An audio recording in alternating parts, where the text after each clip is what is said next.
হযরত মাওলানা হাফেজ জুবাইর আহমদ আনসারী রহমতুল্লাহি আলাইহি। নাম শুনেছেন, দেখেছেন? আমি আনসারী সাহেবের বয়ানের মধ্যে একটা কথা শুনেছি, এত ভালো লেগেছে।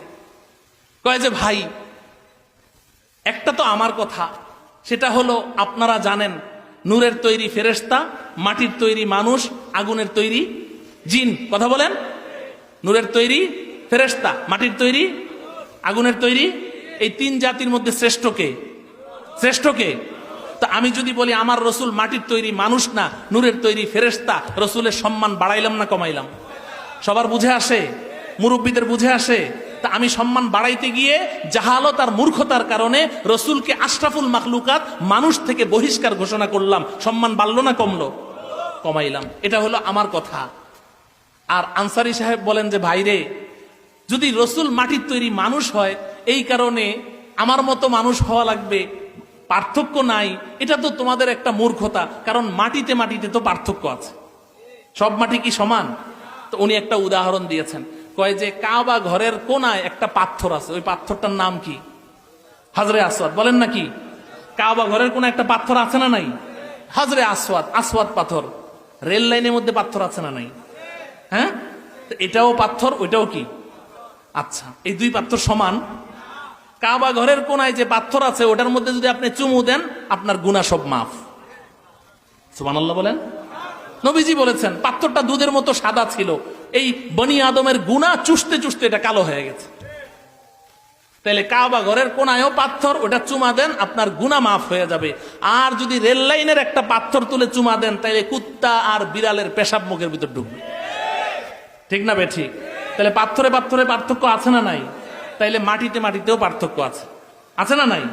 তাহলে মাটির তৈরি মানুষ বললেই কি রসুলের সম্মান কমে যায়? কথা বুঝে আসছে তো? সবার বুঝে আসছে তো? অন্যকে দাওয়াত দিবেন তো ইনশাআল্লাহ। এটা তো হইলো আনসারী সাহেবের কথা আর আমার কথা বুঝাইলাম। আল্লাহ কি বলেন? আল্লাহ রব্বুল আলামিন সূরাতুল কাহফের একেবারেই শেষ আয়াতের মধ্যে বলছেন, কুল ইন্নামা আনা বাশারুম মিসলুকুম। আমাদের নবীজিকে বলছেন, কারণ আল্লাহ জানেন যে এই কোরআন নাজেল হওয়ার 1400 বছর পরে কিছু আশেকে রসুলের আবির্ভাব হবে, আর ওরা আমার রসুলকে এই মানুষ আশরাফুল মাখলুকাত থেকে বহিষ্কার ঘোষণা করবে। এই কথা কোরআন নাজেলের সময় আল্লাহ পাক জানতেন কি জানতেন না? এটা সমাধান দেওয়া ছাড়াই কি কোরআন নাজেল করেছেন?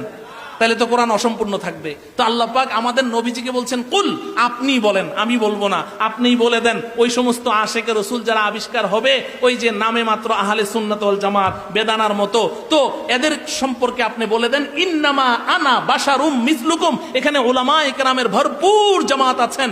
ইন্নামা শব্দটা বাক্যের শুরুতে কেন ব্যবহার করা হয় এটার ব্যাখ্যা আপনারা বুঝবেন না। অর্থাৎ একজন বক্তা, একজন কথক, তার কথার ব্যাপারে যদি 100% কনফিডেন্স থাকে যে এই কথার ব্যতিক্রম আর হতেই পারে না, তখন আরবরা শুরুতে ইন্নামা শব্দ ব্যবহার করে। এটাকে হরফে হাসর বলা হয়। এই জন্য উর্দুতে, ফার্সিতে তর্জমা করা হয় জুজই নিস্ত কে, এটা ছাড়া আর কিছুই না। ইন্নামা শব্দের অর্থ এটা ছাড়া আর কিছুই না। ইন্নামা আনা বাশারুম মিসলুকুম, এই দুনিয়ার মানুষ, আমি মুহাম্মদ ইবনে আব্দুল্লাহ, আমিও তোমাদের মতো মাটির তৈরি একজন মানুষ। এরপরেও কি কোনো সন্দেহ আছে?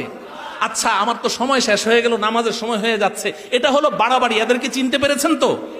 সংক্ষেপে বলা যায়, আমাদের দেশে যত ভণ্ড পীর আছে, যত রশি আছে, আর যত বাঘ আছে, আর যত পাড়া আছে, আমি আর নাম বললাম না, এই রশি, পাড়া আর এই সমস্ত বাঘ যা আছে, এই সব হলো এই বাড়াবাড়ির দলের অন্তর্ভুক্ত। আমরা কি ওই দলের অন্তর্ভুক্ত থাকবো? আল্লাহ আমাদেরকে হেফাজত করেন।